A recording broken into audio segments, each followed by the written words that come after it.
brought to you by MDH मसाले। भारत अपनी स्वतंत्रता के 80 साल पूरे होने के अवसर पर जश्न मना रहा है। 1947 में मिली आजादी के बाद हर साल देश का मुख्य समारोह लाल किले पर होता है। आज पीएम मोदी ने लाल किले पर ध्वजारोहण करने के बाद परेड की सलामी ली। प्रधानमंत्री ने लाल किले की प्राचीर से 13वीं बार देशवासियों को संबोधित किया और अब तक का सबसे छोटा संबोधन दिया। करीब 77 मिनट तक चले संबोधन में उन्होंने कई बड़े ऐलान करने के साथ ही युवाओं और देशवासियों से देश की प्रगति में साथ चलने की बड़ी अपील की।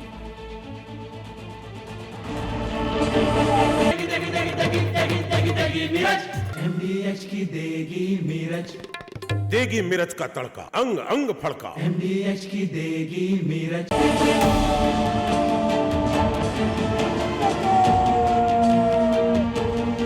आप सबको स्वतंत्रता दिवस की बहुत बहुत शुभकामनाएं। आज जब हम देश के लोग वंदे मातरम के 150 वर्ष मना रहे हैं, तो इससे बड़ा उत्तम अवसर क्या हो सकता है। आजादी के बाद 15 अगस्त को लाल किले पर पहली बार वंदे मातरम गूंज रहा है।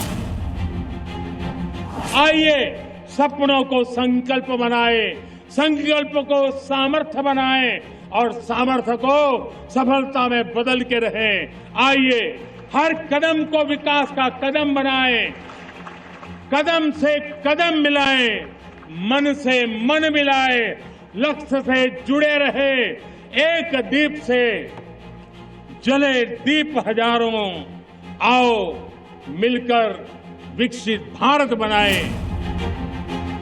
कोई भी राष्ट्र तब महान बनता है, जब अपनी सिद्धियों को प्राप्त करता है, जब अपने सपनों, अपने संकल्पों और अपने सामर्थ्य के दम पर आगे बढ़ता है। अब छोटे सपनों से चलने वाला नहीं, हमारे संकल्प दृढ़ होने चाहिए। जब संकल्प दृढ़ होता है तो कठिनाइयों से, आपदाओं के बीच से रास्ते निकालने का सामर्थ्य अपने आप उभर करके आता है। हमें अब दूसरे देशों पर निर्भर रह करके नहीं जीना है, हमें आत्मनिर्भर बनना चाहिए और इसलिए हमें भी अपनी क्षमताओं को बढ़ाना है। आज लाल किले की प्राचीर से मैं देश के सामने शक्ति की सप्त धारा का आवाहन करता हूं।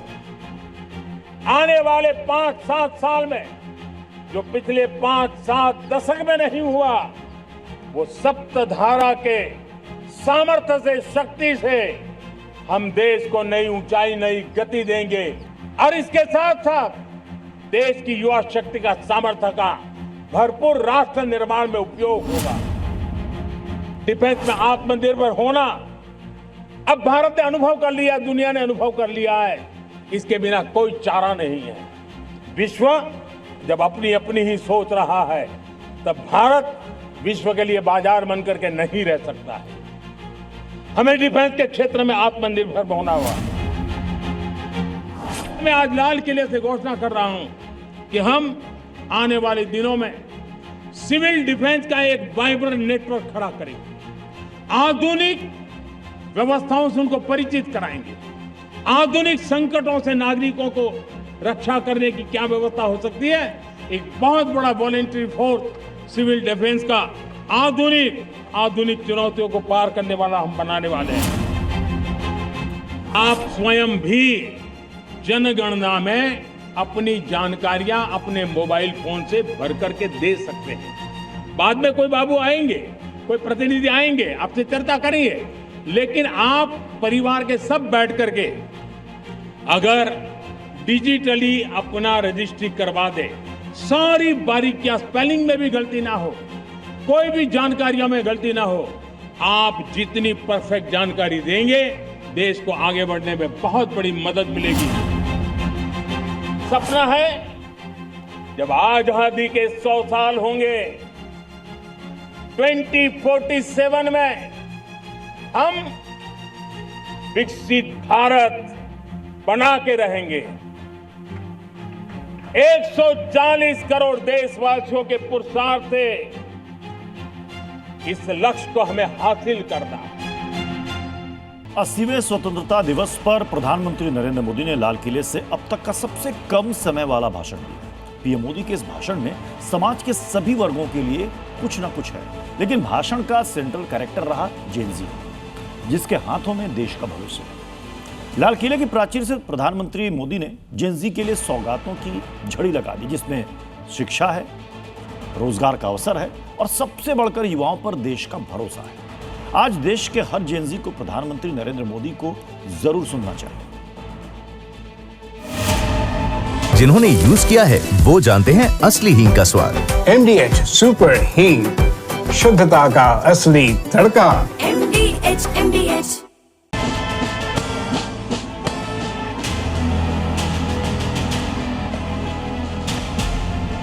लाल किले की प्राचीर से बंदेज की लाल पगड़ी में लगातार 13वीं बार प्रधानमंत्री नरेंद्र मोदी ने देश को संबोधित किया। मैं देश को, नौजवानों को कहना चाहता हूं, आप अपने सपनों को लेकर के आइए, संसाधनों की कमी नहीं रहने देंगे। 1 लाख करोड़ रुपया आपके दिल दिमाग को सामर्थ्य देने का एक व्यवस्था हमने कर दी है। प्रधानमंत्री नरेंद्र मोदी ने 80वें स्वाधीनता दिवस पर करीब 77 मिनट की स्पीच दी, जिसमें 2047 के विजन पर जोर रहा और सबसे बड़ा मिशन रहा युवा। जब मैं विकसित भारत की बात कर रहा हूं, देश को तेज गति से आगे बढ़ाने की बात कर रहा हूं, अगर साधक है तो मेरा देश का युवा है। विकसित भारत की यात्रा में युवाओं की बहुत बड़ी भूमिका है और इसलिए हमें विकसित भारत के लक्ष्य को युवाओं के साथ जोड़ करके आगे बढ़ाना है। लेकिन मोदी का युवा संकल्प सिर्फ सपनों तक सीमित नहीं रहा, इसमें स्किल, टेक्नोलॉजी और रोजगार की तैयारी भी शामिल थी। प्रधानमंत्री ने ऐलान किया कि अगले 1 साल में 1 करोड़ युवाओं को AI स्किल ट्रेनिंग दी जाएगी। लाल किले के प्राचीर से पीएम मोदी ने जेन ज़ी और जेन अल्फा से राष्ट्र निर्माण में योगदान की अपील की। पीएम मोदी ने युवाओं के लिए 4 बड़ी सौगातें दी। पहली, अगले 1 साल में 1 करोड़ युवाओं को AI स्किल ट्रेनिंग। दूसरी, प्रतियोगी परीक्षाओं के लिए मुफ्त ऑनलाइन कोचिंग। और तीसरी, 5 से 15 साल के बच्चों के लिए टैलेंट हंट का आयोजन। जबकि चौथी, रिसर्च एंड डेवलपमेंट के लिए 1 लाख करोड़ रुपए के फंड का ऐलान रहा। हमने युवाओं के लिए विभिन्न परीक्षाओं की फ्री ऑनलाइन कोचिंग हमने करने का निर्णय किया है। डिजिटल पब्लिक इंफ्रास्ट्रक्चर है, हमारे पास उत्तम टैलेंट है, टीचर्स हैं। उन संसाधनों को जोड़ करके हम देश के नौजवानों को फ्री कोचिंग देने का एक पूरा नेटवर्क हम खड़ा करने वाले हैं। प्रधानमंत्री नरेंद्र मोदी के लाल किले वाले भाषण के बाद देश भर के युवाओं के रिएक्शन सामने आ रहे हैं, उसे भी आपको जरूर सुनना चाहिए। बहुत अच्छी बात है, क्योंकि देख लीजिए आजकल के दौर में जो मुफ्त ऑनलाइन की 1 लाख के लिए बोले हैं, उसमें जितने भी GNG में हर आदमी एफोर्ड नहीं कर पाता है। वो कितना स्टूडेंट 500 रुपया भी पे नहीं कर पाता है, तो उसके लिए जो भी बोला वो सही बोल रहा है। हालांकि ये तो अच्छी बात है, क्योंकि AI की दुनिया अभी चल रही है, इसके तरफ गवर्नमेंट मूव कर रही है, तो बच्चों के लिए तो अच्छी बात है। इस बार पिछले 4 वर्षों में प्रधानमंत्री नरेंद्र मोदी का सबसे छोटा और अब तक का चौथा सबसे छोटा स्वतंत्रता दिवस भाषण रहा। पीएम मोदी के संबोधन में विकसित भारत 2047, वंदे मातरम, आत्मनिर्भरता, युवा शक्ति और संकल्प जैसे शब्द सबसे ज्यादा बार सुनाई दिए। पीएम मोदी ने अपने भाषण को पूरी तरह से युवाओं और 2047 के लक्ष्य पर केंद्रित रखा। अपने भाषण को युवाओं पर फोकस रखते हुए पीएम मोदी ने जो 2 बातें बहुत अहम कही, उनमें से एक है नशा मुक्ति अभियान और दूसरा है नक्सलवाद के हिंसक दौर के खात्मे के बाद दिमागी नक्सल से सतर्क रहने का। हिंसक नक्सलवाद आखिरी सांसें गिन रहा है, लेकिन देश के युवाओं के बीच बढ़ता नशा देश के लिए नक्सलवाद से भी घातक है। हथियारी नक्सल तो गए, लेकिन दिमागी नक्सल, ये दिमागी नक्सल मौके की तलाश में है। इन दिमागी नक्सलियों को पहचानना होगा, इन दिमागी नक्सलियों को आइसोलेट करना होगा। राष्ट्र के नाम संबोधन के तुरंत बाद पीएम मोदी वहां मौजूद एनसीसी कैडेट्स और छात्रों के बीच भी पहुंचे और एक बार फिर से संदेश दिया कि मोदी सरकार का पूरा फोकस जेन ज़ी पर है। देश का युवा मोदी जी को कितना लाइक करता है, जेन ज़ी कितना लाइक करता है, क्योंकि हम भी एक युवा हैं और हमने बदलाव देखे हैं। और आज जो उन्होंने लाल किले से प्राचीर से कहा है, एआई के लिए 1 करोड़ युवाओं को एआई से जोड़ने के लिए क्लासेस दी जाएंगी, उनको स्किल्स दी जाएंगी, नई नई कोचिंग्स के लिए फ्री कोचिंग्स युवाओं को देने के लिए उन्होंने बोला है। देश की जो टेक्नोलॉजी है, पूरी दुनिया जब एआई के दौर में आगे बढ़ चुका है, तो वो प्रधानमंत्री मोदी जी भी चाहते हैं कि इस भारत का युवा भी अन्य देशों के साथ कदम से कदम मिला के चले। 2047 के भारत के लिए पीएम मोदी का युवा संकल्प युवा शक्ति को अवसर और अवसर को परिणाम में बदलने का मिशन है। Bureau report, Zee media. प्रधानमंत्री नरेंद्र मोदी ने देश को लगातार 13वीं बार संबोधित किया। इस साल की थीम विकसित भारत 2047 के लिए युवा शक्ति।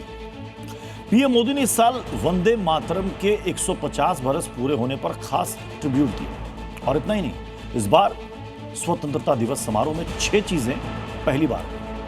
पहली, लाल किले पर वंदे मातरम राष्ट्रगीत के 150 साल पूरे होने के सम्मान में स्वतंत्रता दिवस समारोह के 80 वर्षों के इतिहास में पहली बार पूरी धुन गाई गई। दूसरी, स्वदेशी 21 तोपों की सलामी पहली बार हुई। स्वतंत्रता दिवस समारोह में इस्तेमाल होने वाले सभी प्रमुख उपकरण स्वदेशी रहे।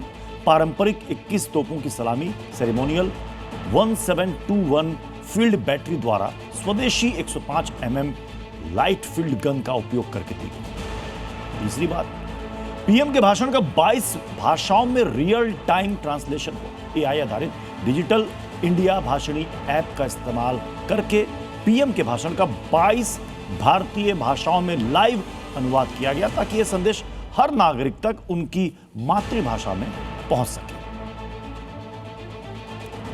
आजादी के 80वें वर्षगांठ पर प्रधानमंत्री ने लाल किले की प्राचीर से जेन-ज़ी से लेकर किसानों तक की बात की।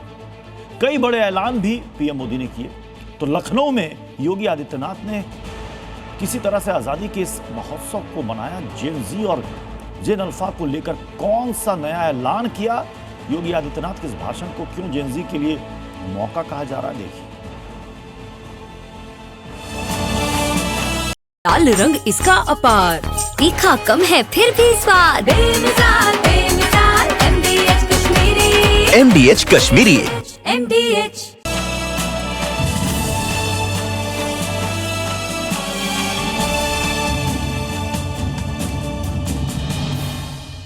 एक ऐसा उत्तर प्रदेश बना रहे हैं जहां पर विरासत भी है और भविष्य की तकनीक भी, जहां संस्कृतियों का गौरव भी होगा और आधुनिकता की गति भी, जहां परंपरा की जड़ें मजबूत होंगी और विकास के पंख आसमान छूते हुए दिखाई देंगे।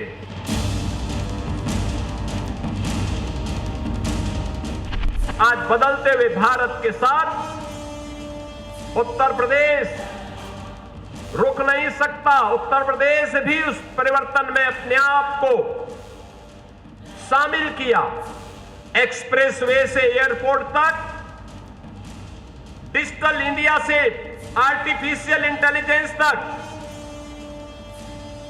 कृषि से उद्योग की इस यात्रा में, युवा शक्ति से स्टार्टअप शक्ति तक, डिफेंस मैन्युफैक्चरिंग से लेकर के डीप टेक तक,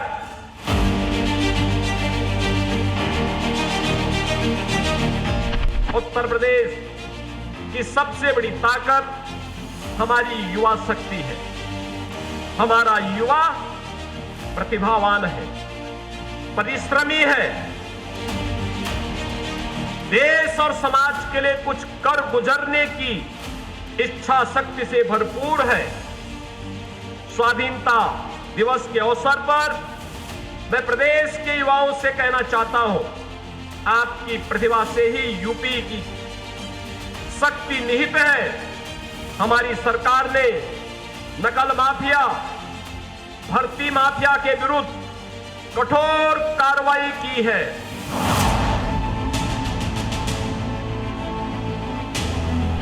जेन-ज़ी और जेन अल्फा के लिए AI, machine learning, semiconductor, startup ecosystem, data centre, defence manufacturing, cyber, robotic, electric vehicle, agritech, fintech, deep tech, medtech जैसे क्षेत्रों में उत्तर प्रदेश ने तेजी के साथ जो कार्य आगे बढ़ाया है, उसमें निवेश, नवाचार और एम्प्लॉयमेंट के नए नए द्वार खुल रहे हैं।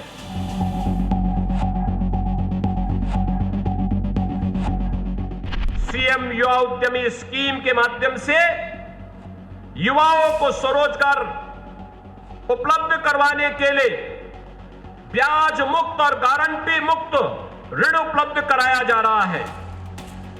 हर मंडल मुख्यालय पे स्पोर्ट्स कॉलेज, हर जिले में स्टेडियम, हर ब्लॉक में मिनी स्टेडियम, हर गांव में खेल का मैदान और ओपन जिम का निर्माण कराया जा रहा है।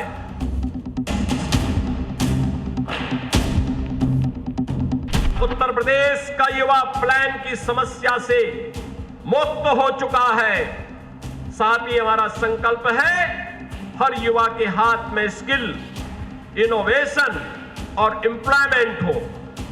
इसी संकल्प को और अधिक गति प्रदान करते हुए आपकी क्षमता का सही उपयोग करने के लिए, आपकी संभावनाओं को पूरा करने के लिए उत्तर प्रदेश सरकार एक नई यूथ पॉलिसी बहुत शीघ्र लेकर के आ रही है।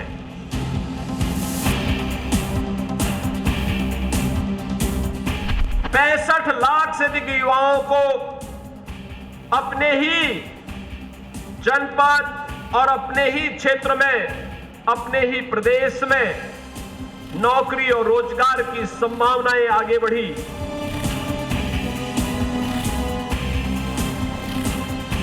Artificial intelligence, machine learning, semiconductor, startup, data centre, defence manufacturing, cyber security, robotic, electric vehicle, agritech, fintech, deep tech, medtech जैसे क्षेत्रों में उत्तर प्रदेश को तीव्र गति से आगे बढ़ाते हुए निवेश, नवाचार और रोजगार के नए नए द्वार आज प्रदेश में खुल रहे हैं।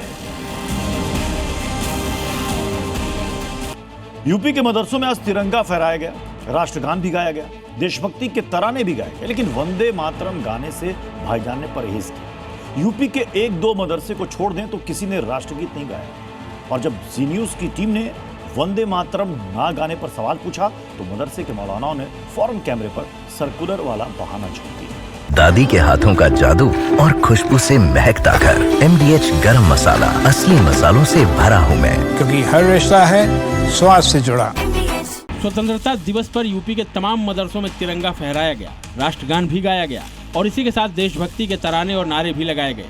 लेकिन इन सब के बीच राष्ट्रगीत यानी वंदे मातरम से परहेज किया गया। जिन मदरसों की तस्वीर आप देख रहे हैं उनमें से किसी भी मदरसे में वंदे मातरम नहीं गाया गया।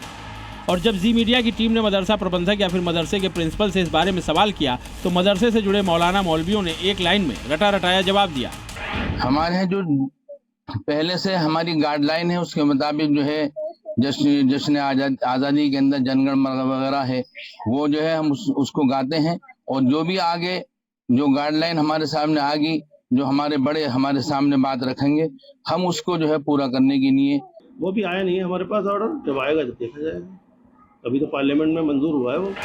इसमें कोई शक नहीं कि सरकार की तरफ से मदरसों को वंदे मातरम गाने के लिए कोई सर्कुलर जारी नहीं किया गया। हाँ, योगी सरकार की तरफ से गाइडलाइन जो जारी की गई, स्वतंत्रता दिवस को लेकर जो दिशा निर्देश दिए गए, उनके मुताबिक सूबे के सभी मदरसों को हर घर तिरंगा अभियान के तहत देशभक्ति, राष्ट्र प्रेम से जुड़े कार्यक्रम आयोजित करने थे। तमाम कार्यक्रमों की जनपदवार रिपोर्ट तैयार करनी थी और फोटो, वीडियो और पेपर कटिंग अपलोड करनी थी।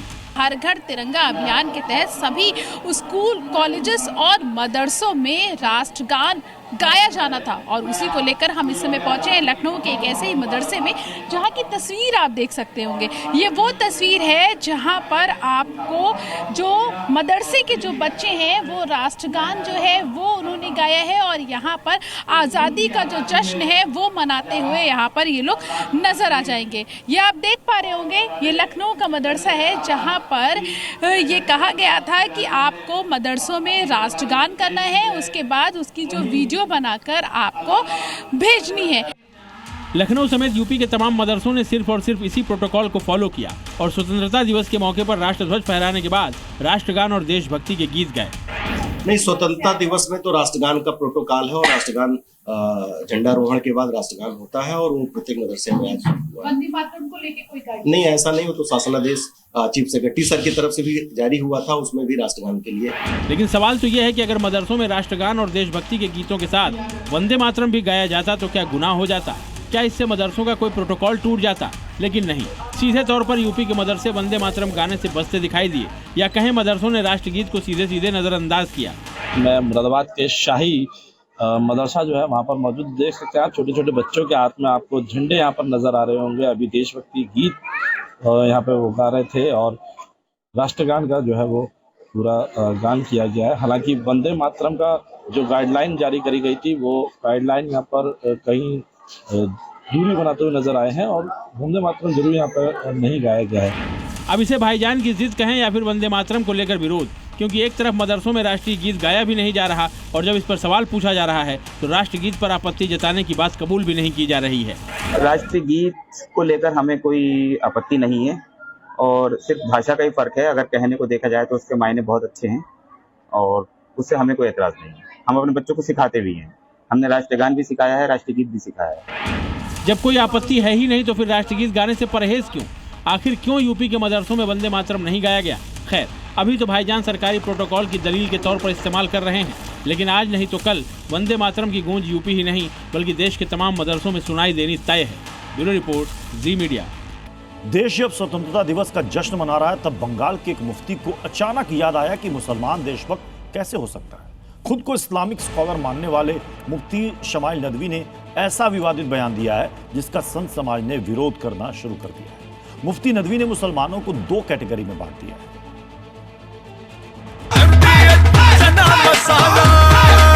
अब छोलिया हो या लोबिया, सफेद चने या काले चने, सब कुछ मजेदार बने। तब खुद को इस्लामिक विद्वान मानने वाले सोशल मीडिया पर दुनिया के मुसलमानों को इस्लाम क्या है बताने वाले मुफ्ती शमाइल नदवी देशभक्ति और देश प्रेम के बीच हिंदुस्तान को बांटने में जुटे हैं। मुफ्ती शमाइल नदवी की व्याख्या सुनिए कि मुसलमान देश से प्रेम कर सकता है, भक्ति नहीं। साजिद रशीदी जैसे लोग तो झंडा लेकर मुफ्ती शमाइल के पक्ष में मैदान में भी उतर चुके हैं। हमारी आस्था के बिल्कुल विरुद्ध है, इसलिए ये सच है कि मुसलमान को देश प्रेम बोलना चाहिए, देशभक्ति नहीं। सवाल ये भी नहीं है कि मुफ्ती शमाइल नदवी की बातों को देश का हर मुसलमान मानेगा और सवाल ये भी नहीं है कि मुफ्ती शमाइल नदवी को हिंदुस्तान से प्रेम है या नहीं। सवाल है सोच का, सवाल है बिना वजह देश के मुसलमानों को गुमराह करने का। सवाल है क्या फर्क है देशभक्ति और देश प्रेम में। जिस मिट्टी पर 5 बार सजदे में सिर झुकाते हैं उस मिट्टी की इबादत से एतराज क्यों? हालांकि इसमें नया कुछ भी नहीं है। राष्ट्रगीत वंदे मातरम गाने से भी ऐतराज इसी बात पर मुस्लिम समुदाय जता रहा है कि मुसलमान अल्लाह के अलावा किसी की इबादत नहीं कर सकता और अब मुफ्ती शमाइल की देश से प्यार की अलग परिभाषा सामने आई है। मुसलमान को आप देश प्रेमी, देशभक्त जो चाहें वो कहें, इसलिए कि वतन से मोहब्बत करना ये ईमान का हिस्सा है। हिंदू के लिए माता है, इसको महान कहते हैं। मुसलमान इसको जुज़्वी ईमान और अपनी जान कहते हैं। ये सिख का दिल है और ईसाई अपनी मान कहते हैं। इसी चाहत भरी मिट्टी को हिंदुस्तान कहते हैं। मुफ्ती शमाइल नदवी के बारे में थोड़ा सा आपको बता दें। मरकज अल वहयन नाम के एक ऑनलाइन शैक्षिक संस्थान के संस्थापक हैं। 2024 में वहयान फाउंडेशन नाम के एक धार्मिक ट्रस्ट की स्थापना की है। इस ट्रस्ट के जरिए इस्लामिक शिक्षा और समाज सेवा का काम करते हैं। मुफ्ती शमाइल नदवी पहली बार विवादों के केंद्र में आए हैं। जिस ज्ञान के दम पर ढिंढोरा पीटते घूमते हैं मुफ्ती, यही ज्ञान सुन साधु संत आक्रोशित हैं। मुफ्ती शमाइल नदवी देशभक्ति और देश प्रेम को दो खानों में रखकर जो नई डिक्शनरी लिख रहे हैं, उन्हें आज इस मुस्लिम जिंजी को जरूर सुनना चाहिए। हमारा ये तिरंगा हमारी शान है, हमारी जान है, और इस तिरंगे पर हमारी और क्या कि हम तमाम हिंदुस्तानियों के जान कुर्बान है। ये हमारी मतलब इससे मोहब्बत है, ये हमारा ईमान है, मतलब जान है, शान है, भारत हमारी जान है। मुफ्ती शमाइल शब्द से खेल की साजिश रच रहे हैं, लेकिन ईमान तो बस एक ही होता है, उसमें कहाँ हेर फेर होता है। मुल्क से मोहब्बत है तो है, उसे देशभक्ति और देश प्रेम में बांटने से क्या हासिल होगा। Bureau report, Zee media.